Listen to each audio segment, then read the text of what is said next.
என் இனிய தமிழ் மக்களுக்கு தீபாவளி வாழ்த்துக்கள். இன்று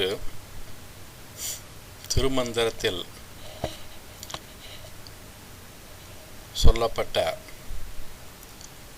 கூத்து,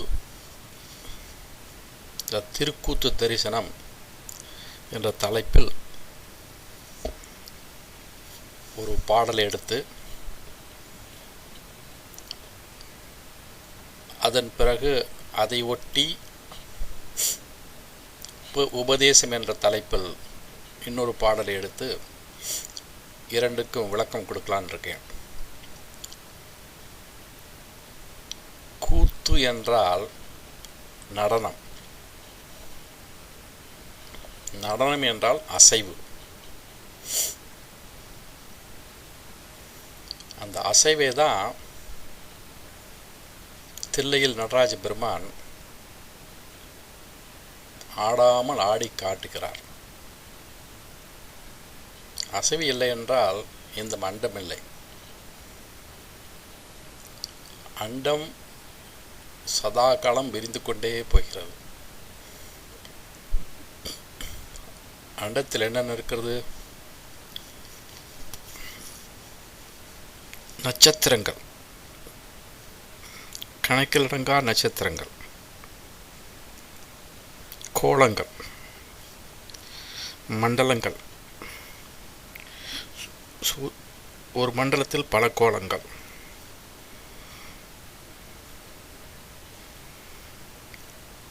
நம்மளுடைய மண்டலம் சூரிய மண்டலம். சூரியன் அசைவதில்லை. எந்த விதத்தில் என்றால் அது எங்கே இருக்குதோ அங்கே தான் இருக்குது. ஆனால் அதுக்கு அசைவு இல்லைன்னு சொல்ல முடியாது. நான் அசைவு இல்லைன்னு சொன்னேன், ஆனால் அது அசைவு இல்லைன்னு சொல்ல எப்படின்னா அது எங்கேயும் போகலாதான். ஆனால் தன்னைத்தானே சுற்றி கொண்டு வருகிறது. ஸ்பின்னிங், பம்பரை சுற்றுற மாதிரி ஒரே இடத்துலேருந்து சுற்றிட்டு வருது. அப்படி சுற்றலைன்னா என்ன ஆகும்? அதை சுற்றியுள்ள கிரகங்கள் புதன் முதல் கொண்டு யுரேனஸ், நெப்டியூன், புளூட்டோ வரையில் அதை சுற்றாமல் நின்றுவிடும். அப்படி சுற்றாமல் நின்று விட்டால் என்ன ஆகணும்னு நினைத்து பாருங்கள். ஒன்றொன்றை மோதிக்கொண்டு இப்போ பூமி மோதிக்கொண்டு அழிந்து விடுறதுக்கு வாய்ப்பு இருக்கிறது. அல்லது நம்ம இருக்கிற பூமி சுத்திரின்னு வச்சுங்க, சீதோஷ நிலை வராது. நான் அசைந்தால் அசையும் அகிலம் எல்லாமே அப்படின்னு திருவிளையாடல்ல பாட்டு பாடப்படுகிறதுல கேட்டிருப்பீங்க. அதுபோல் சூரியன் அசையலைன்னா, தன்னைத்தானே சுற்றலைன்னா அந்த கோளங்களும் சுத்தாது.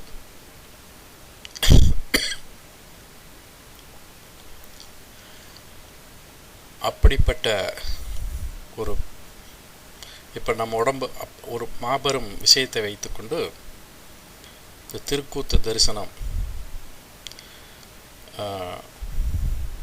முழுக்க தரிசனம் என்ற தலைப்பில் பல பாடல்கள் திருமூலர் பாடியுள்ளார். அது இப்போ நம்ம உடம்பு இருக்குது, அந்த உடம்புல அசைவு இருக்குது, நமக்கு தெரியுதோ தெரியலையோ. நாடி பிடிச்சி பார்த்தா தெரியும்.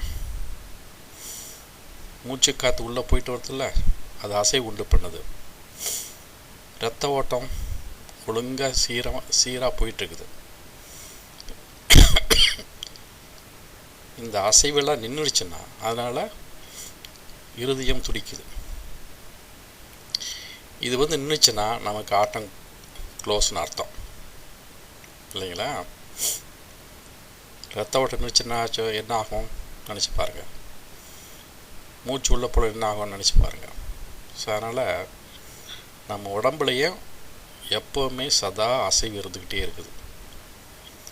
என்று கர்ப்பமான காலத்திலிருந்து கடைசியில்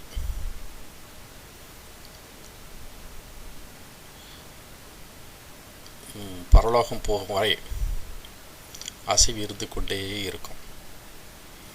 அந்த அசைவை தான் திருமூலர்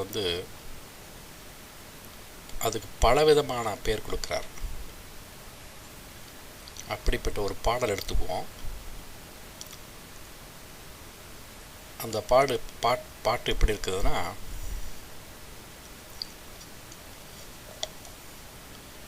சிற்பரஞ்சோதி சிவானந்த கூத்தனை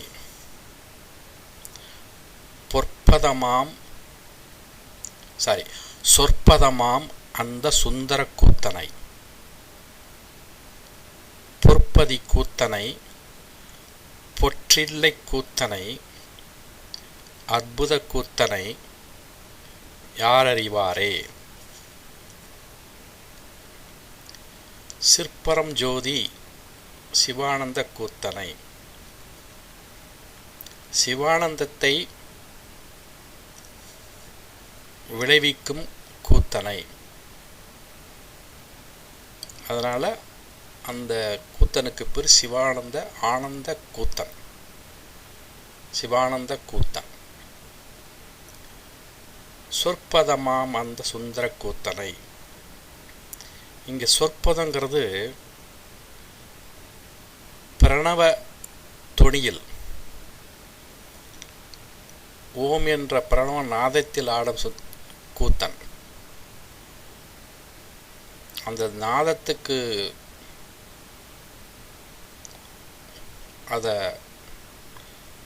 அதாவது இறைவன் ஈஸ்வரன் நாத வடிவில் இருக்கிறான் என்ற ஒரு தத்துவத்திற்காக தான் அவர் ஒரு வலது கையில் உடுக்கி வச்சிருக்கார், இடது கையில் ஒரு கையில் தீச்சட்டி வச்சிருக்கார். அது ஒளி வடிவமானது, அதாவது லைட் ஃபார்ம். வலது கையில் அதுவும் ஒளி, ஆனால் அது சவுண்ட் ஃபார்ம். ஒளியும் நாதமும் விந்துவும். தீச்சட்டி விந்துமயம், உடுக்கை நாதமயம்.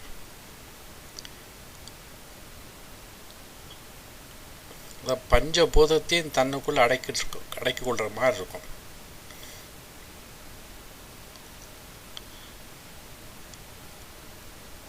இந்த பிரணவத்தொனி, அதாவது ஓம் என்ற பிரணவத்தொனியில் விளங்கும் கூத்தனை, ஆடும் கூத்தனை அழகிய கூத்தன். சுந்தர கூத்தன் என்றால் அழகிய கூத்தன். சொற்பதமாம் அந்த சுந்தர கூத்தனை, அந்த அழகிய கூத்தன், அந்த அழகிய கூத்தனையும் பொற்பதி கூத்தனை. பொற்பதி கூத்தனைன்னா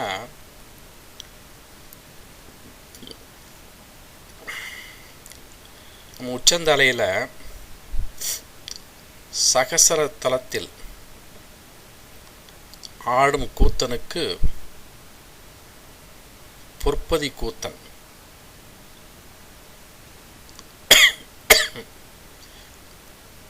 உச்சந்தலையில் சகசர தலத்தில் ஆடும் கூத்தன் பொன்னொழியில் விளங்கும் கூத்தன். அந்த கூத்தனை, அப்படிப்பட்ட கூத்தனையும் அதற்கு பிறகு நெத்திப்புருவத்துக்கு நேரா ஆன்யா சக்கரம், அதில் ஆடும் கூத்தனுக்கு பொன் தில்லை கூத்தன். அப்படிப்பட்ட கூத்தனையும் அற்புத கூத்தன். அந்த கூத்தனையும், அற்புதம் என்ன, சொல்ல உண்ணாத பரவச நிலையை அளிக்கும் கூத்தன். அப்படிப்பட்ட கூத்தனையும்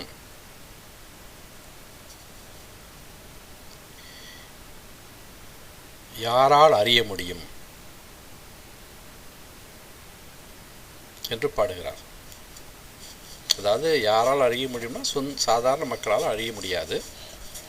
அப்படி கண்டு கொண்டவர்கள் மகாசித்த புருஷர்கள். சிவபெருமான் தன்னைத்தானே அறிந்து கொண்டவர். அவருடைய வழியில் வந்த மகா புருஷர்கள் தான் யோகிகள், சித்தர்கள். அவர்கள்தான் அறிவார்கள் அப்படின்னு மறைமுகமாக சொல்கிறார். ஏன்னா தியானம் பண்ண என்ன ஆகுனா, இந்த குண்டலினி பயிற்சியில் இந்த மூலாதாரத்தில் பிந்து வடிவாய்க்குரிய சக்தியானது ஆடி ஆடி அசைந்து கொண்டு ஒவ்வொரு சக்கரமாக துளைத்து கொண்டு மேல் நோக்கி சுழுமனின் மார்க்கமாக சென்று உச்சந்தலையில் விளங்கும் தன் பதியாகிய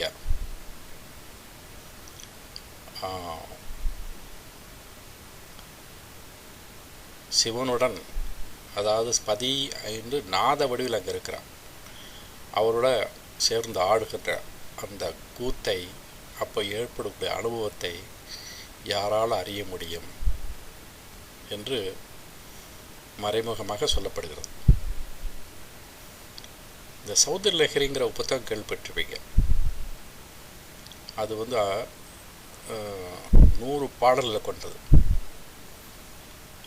அதில் 41 பாடல், முதல் 41 பாடல்கள் இந்த குண்டலினி சக்தியை பற்றி தான் சொல்லுது. அதில் ஒரு பாட்டு சொல்கிறேன். ஏறுமுகமாக, அதாவது 9வது பாடல் எப்படி பாடியிருக்குன்னா ஏறுமுகமாக பாடியிருக்கு. மூலாதாரத்தில் இருக்கிற சக்தி மேல் நோக்கி சென்று சகசத்தலத்தில் விளங்கும் சிவனுடன், தன் பதியாகிய சிவனுடன் சேர்ந்து அங்கு ஆடும் கூத்தை அதில் சொல்லப்படுகிறது. அதுக்கு பேர் ஆரோகணம். மேல் நோக்கி சாரி கம பதனிசா, இது ஆரோகணம். அப்புறம் திரும்ப சனி தாபா மகரீசா, அது அவரோகணம். அவரோகணம் மேல் நோக்கி போகிறதும் கீழ் நோக்கி போகிறதும். கீழ் நோக்கி போகிறது அதை 10வது பாடல் பாடியிருக்கார். இந்த 9வது பாடலை பற்றி இன்றைக்கி சொல்கிறேன். அது சமஸ்கிருதத்தில் இருக்குது, இருந்தாலும் மன்னித்து கொள்ள வேண்டும். ஆனால் கருத்து ஒன்று தான். மகி மூலாதாரை, மகிமை பொருத்திய மூலாதாரத்தில் விளங்கும் சுருண்டு கொண்டு படுத்து கொண்டிருக்கிற மூன்ற வடிவ வட்டத்தில் சுருண்டு கொண்டு படுத்து உறங்கி கொண்டிருக்க இந்த குண்டலினி சக்தியானது தட்டி எழுப்பப்பட்டு மகி மூலாதாரை கமபி மணிப்பூரை உத்தபக்கம் ஸ்திதம் சுவாதிஷ்டானம், மணிப்பூரே தன் சிதம் சுவாதிஷ்டானம், ஹிருதம் மருதம் ஆகாசம் உபரி மனோபி புருமத்தியே சகலமபி பித்வா குலப்பதம் சகசிராரே சகரகசி பத்திய பிகரசே அப்படின்னு பாடுறார். இதில் எல்லா சக்கரம் வரும் பாருங்களேன். மகிமை பொருந்திய மூலாதார சக்கரத்தில் உள்ள சக்தியானது சுழுமுனை மார்க்கமாக, குலப்பதம் என்றால் சுழுமுனை, அதான் ராஜவீதின்னு சொல்லுவாங்க. சுழுமுனை மார்க்கமாக அந்த ராஜவதி வழியாக சுவாதிஷ்டானம், அப்புறம் மணிபூரகம், ஹிருதமருத, அதாவது ஹிருதம்னா இருதயம், அங்கே இருக்கிற சக்கரத்துக்கு பேர் என்ன? அநாகத சக்கரம். புருமத்தியே, அதுக்கு முன்னாடி விசுத்தி. ஹிருதம் மருதம்னா அநாகத சக்கரத்தை அப்புறம் விசித்த சக்கரத்தையும் தாண்டி புருமத்தியத்துனா புருவத்துக்கு மத்தியில் இருக்கிற ஆஞ்ஞா சக்கரம், அந்த சக்கரத்தையும் கடந்து சகசிராரே சகரகசி சகசிர தலத்தில் தன் பதியுடன் ரகசியமாக கூடி மகிழ்கிறாள். யாரு? சக்தி. இப்படி சமஸ்கிருதத்தில் அந்த 41 பாடல்களும் இதை பற்றி தான் சொல்லும். பல சக்கரத்தை பற்றி தனித்தனியாக சொல்லும். அப்புறம் பின்னாடி அதாவது தவா தாரை மூளை சகர சமய லாசிய பறையா அப்படின்னு ஒரு பாடல் இருக்குது. அது வந்து மூலாதாரத்தை பச்சை சக்கரத்தை மட்டும் பற்றி சொல்லும். மீதி இருக்கிற 59 பாடல்கள், மொத்தம் 100 பாடல்கள், அதில் 59 பாடல்களையும் பின்னாடி வந்த ஆதிசங்கரர் பாடி அதை 100 பூர்த்தி பண்ணார். ஆனால் முதல்ல இருக்க 41 பாடலில் அவர் பாடலை, அது வந்து வேறு யாரோ முனிவராக பாடப்பட்டது அப்படின்னு சொல்லப்படுகிறது. அது யாருன்னு தெரியல. அந்த 41 பாடலையும் ஆனந்த லஹரின்னு கூட சொல்லுவாங்க. அப்புறம் அந்த 59 பாடலில் அவர் என்ன பண்ணுறாருன்னா, சக்தி தேவியை அம்பாளை கேசாதி பாதம் அப்படிங்கிற துணியில், அந்த முறையில், அதாவது கேசம்னா தலைமுடி, பாதம்னா அவங்களுக்கு தெரியும், தலைமுடியிலிருந்து பாதம் வரையிலும் ஒவ்வொரு பகுதியாக அவர் தன்னுடைய பக்தியினால் அனுபவித்து வருவார். அதை அப்படியே பாடியிருக்கார். நான் 41 பாடலாம் அதிகமாக நான் கவனம் செலுத்தினது. நான் அதில் தான் அந்த குண்டலினி சக்தியை பற்றி அதிகமாக சொல்லப்படுகிறது. இன்னொரு நாளைக்கு அந்த 10வது பாடலை சொல்கிறேன், அடுத்து இப்போ ஒரு சமயம் வரும் பொழுது. அந்த மாதிரி இந்த சகசத்தலம், அதாவது பொற்பதி கூத்தன்னு சொல்லுவோமே, அந்த இடத்துல, அதான் கோல்டன் டான்ஸ், அங்கே தான் அவர் நடனம் ஆடுறார். அதுதான் உணர முடியும். கீழ்ச்சக்கரத்தில் ஆடும்பொழுது தான் உணர முடியாது. அந்த உணர்ச்சி எப்போ வருதுன்னா, அநாகத சக்கரம், விசிதி சக்கரம், ஆன்யா சக்கரம், அப்புறம் சகசத்தலம், இந்த இடத்துலலாம் ஆடும் பொழுது தான் அந்த உணர்ச்சிகள் நல்லா தெரியும். அந்த பேரின்ப உணர்ச்சி அதிகமாக தெரியும். ஏன்னா அதான் மேல்நிலை சக்கரம். மணிப்பூரக வரலும் அது கீழ்நிலை சக்கரம். ஏன்னா மணிப்பூரத்துக்கு கீழே 3 முடிச்சுகள் இருக்குது. அதாவது பிரம்ம கிரந்தி, விஷ்ணு கிரந்தி, ருத்ர கிரந்தி. இந்த முடிச்சு என்னன்னா மேலே விடாமல் தடுத்துக்கிட்டே இருக்கும். அதனால் எப்போ பார்த்தாலும் கொஞ்சம் மேலே போய்ட்டு திரும்ப கீழே வந்துடும், மேலே போய்ட்டு திரும்ப கீழே வந்துடும். அந்த 3வது சக்கரமாகிய மணிப்புரம் உடைக்கப்பட்டால் அப்புறம் சுலபமாக மேலே வந்துடும். மேலே வந்தவங்களுக்கு, நெத்திப்புருவமும் தலை உச்சியும் வந்தவங்களுக்கு அப்புறம் அப்படின்னு என்ன அர்த்தம்னா, அந்த எல்லா சக்கரமும் விடுபட்டதுன்னு அர்த்தம். அப்போ அவங்களுக்கு எப்போ தியானம் பண்ணாலும் சுலபமாக அந்த அனுபவத்தை கொடுக்கும். அந்த பேரின்பம், அந்த பேரானந்த அனுபவத்தை கொடுக்கும். அந்த மாதிரி சிவானந்த அனுபவம் வர்றதுக்கு எல்லா சக்கரம் விடுபடணும். அதுக்கு ஒரு நாள் ஆகும், பயிற்சி பண்ணால் தான் வரும். ஒரு நாளில் வந்துடாது. ஏன்னா அது ஒரு நாள் வரக்கூடாதுங்கிறதுக்காக தான் அந்த முடிச்செல்லாம் இருக்குது. செய்த பாவ வினைகள் தடுத்து கொண்டே இருக்கும். விடாமுயற்சி மூலமாக அதெல்லாம் பாவத்தெல்லாம் உடைச்சி பிடிச்சி என்ன அந்த நிலைக்கு வர்றதுக்கு வருஷக்கணக்காக ஆகும். அதுவும் குடும்பத்தில் இருந்துக்கிட்டு செய்கிறதுங்கிறது அவ்வளோ சாதாரண விஷயம் கிடையாது, கஷ்டம்தான். ஏன்னா நம்ம எப்போ பார்த்தாலும் அதிலேயே உட்காந்துருக்க போகிறதில்ல. ஏதோ ஒரு காலையிலேயும் மாலையிலையும் அதுவும் தினமும் செய்ய முடியாது. மாலையில் உட்காந்து தினமும் செஞ்சாவே அதுவே அதிசயம். பட் அதே நினைப்பாக அதுவே முயற்சியாக செஞ்சுட்டு இருந்தால் பலன் உண்டு. என் அனுபவத்தில் சொல்கிறேன். அதை பற்றிலாம் ஒன்றும் கவலைப்படாமல், இதெல்லாம் ஏன் நம்ம செய்யணும், நம்ம என்ன செஞ்சு என்ன பண்ண போகிறோம், நம்ம குடும்பத்தை கவனிக்கணும் அப்படிங்கிற அந்த துணையில் இருந்துக்கிட்டு இருந்தாலும் வச்சுங்க, அப்புறம் அதை பற்றி நம்ம ஒன்றும் சொல்லுவதுக்கு இல்லை. அவரவர் வினைக்கு தகுந்த மாதிரி அவங்க செயல்படுவாங்க.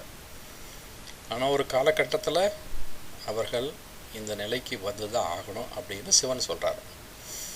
அப்படிப்பட்டவங்க அவங்க தான் போயடைந்தார் விண்ணே அப்படின்னு ஒரு பாட்டில் பாடியிருக்கார் இல்லையா, அந்த உபதேசம் பகுதியில் கடைசி பாடல். அதாவது வேதம் துதித்திட போயடைந்தார் விண்ணே, அது வரலும் அவர் விடமாட்டார். கருணாமூர்த்தி. இப்படிப்பட்ட இந்த ஒரு பாடல் 9ஆம் தந்திரத்தில் பாடப்பட்டிருக்குது. இப்போது இந்த தந்திரத்தில் தான் திரும்ப 1ஆம் தந்திரத்துக்கு போக போகிறேன். இதே கருத்து உள்ளது, ஆனால் வேறு விதமாக பாடப்பட்டிருக்குது.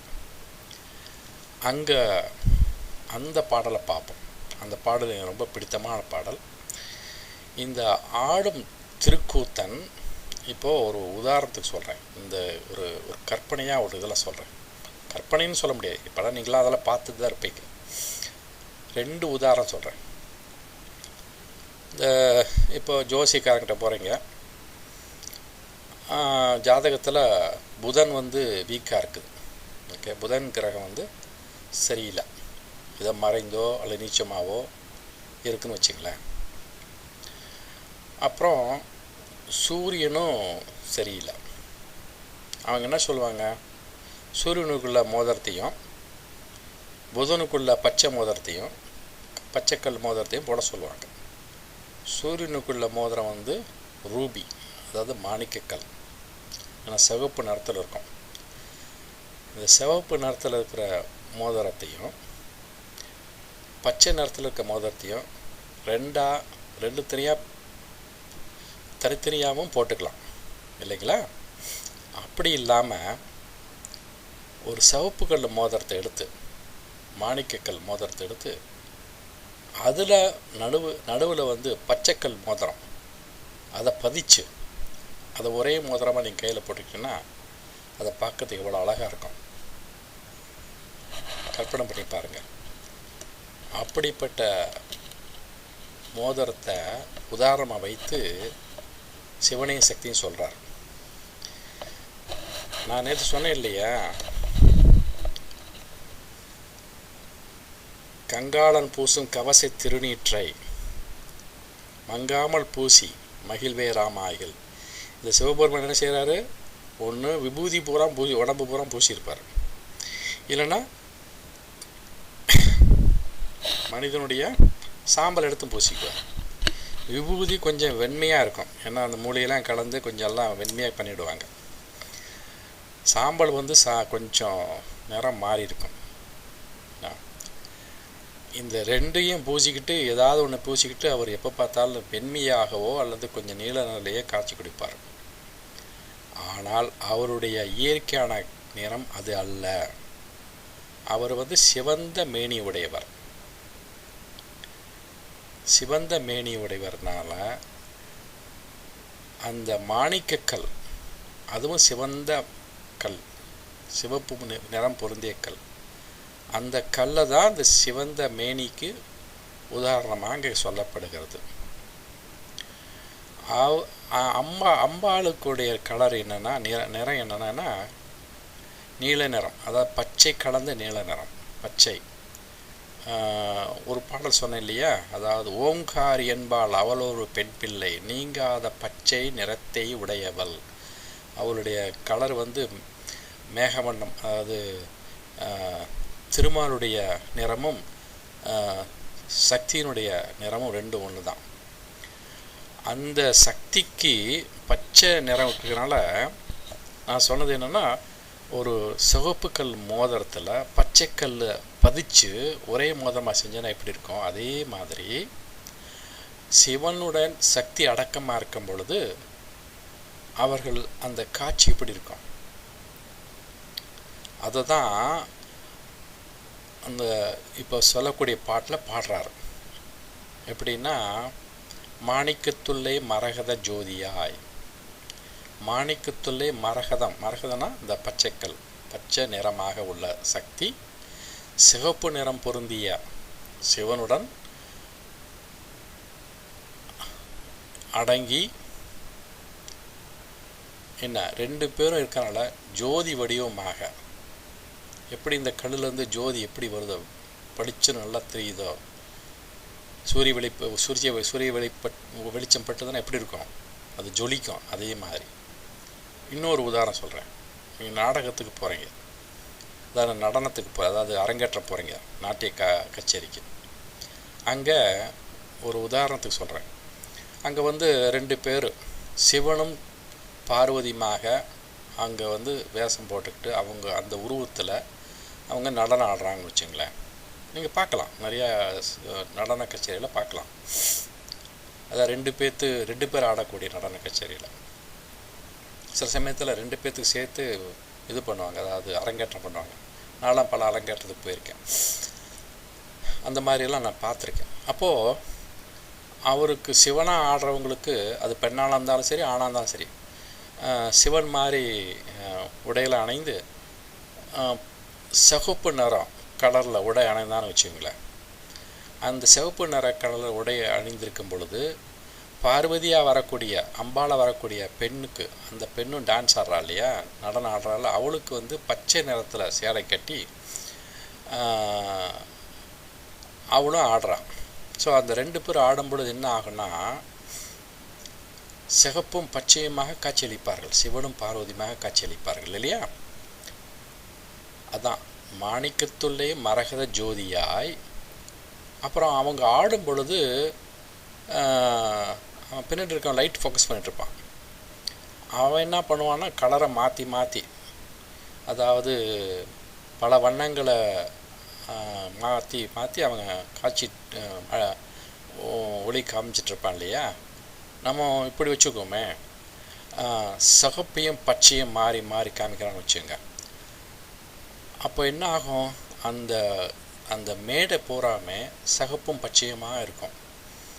அந்த சூழ்நிலையில் அந்த 2 பேரும் சிவந்த மேனியும் பச்சை மேனியும் உள்ள இந்த சிவனும் சக்தியும் ஆடும் காட்சியை அந்த பச்சை நிறத்திலும் பச்சையும் சிகப்பும் கலந்த அந்த நிறத்தோடு, அந்த மேடையில் இருக்கிற நிறத்தோடு அவங்க ஆடும்பொழுது இன்னும் அழகாக இருக்கும் இல்லைங்களா.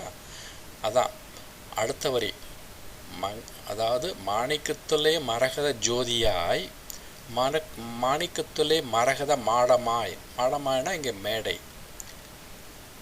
அந்த மேடையிலேயும் அந்த கலரு ஜொலிக்குது. அது எப்படின்னா, இன்னும் கொஞ்சம் தத்துவமாக பார்க்கும் பொழுது, அவர்கள் ஆடும் பொழுது அவர்களுடைய உடலில் இருக்கிற ஒளியானது, அந்த ஒளி வந்து அந்த மேடையே வந்து அந்த நிறத்தோட ஜொலிக்குது. மேடையிலையும் அந்த நிறம் வந்து ஜொலிக்குது. அவர்களுடைய மேடையிலிருந்து வந்த அந்த ஒளியானது அந்த மேடையை பரப்புது.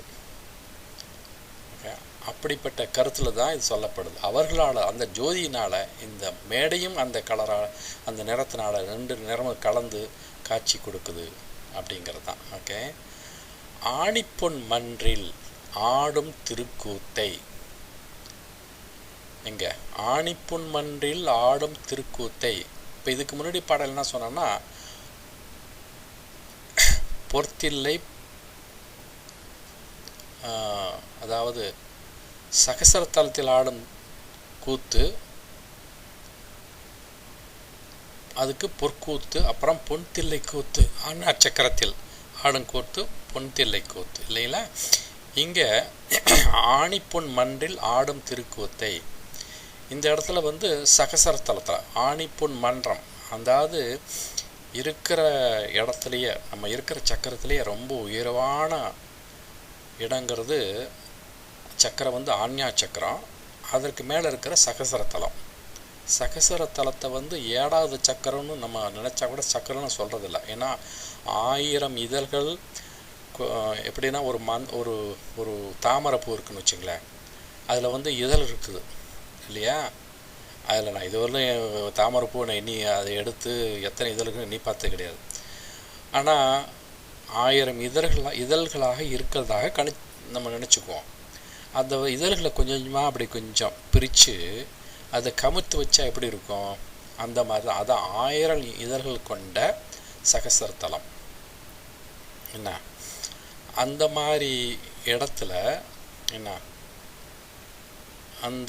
அதான் ஆணிப்பொன் மன்றில் ஆடும் அந்த மன்றம்.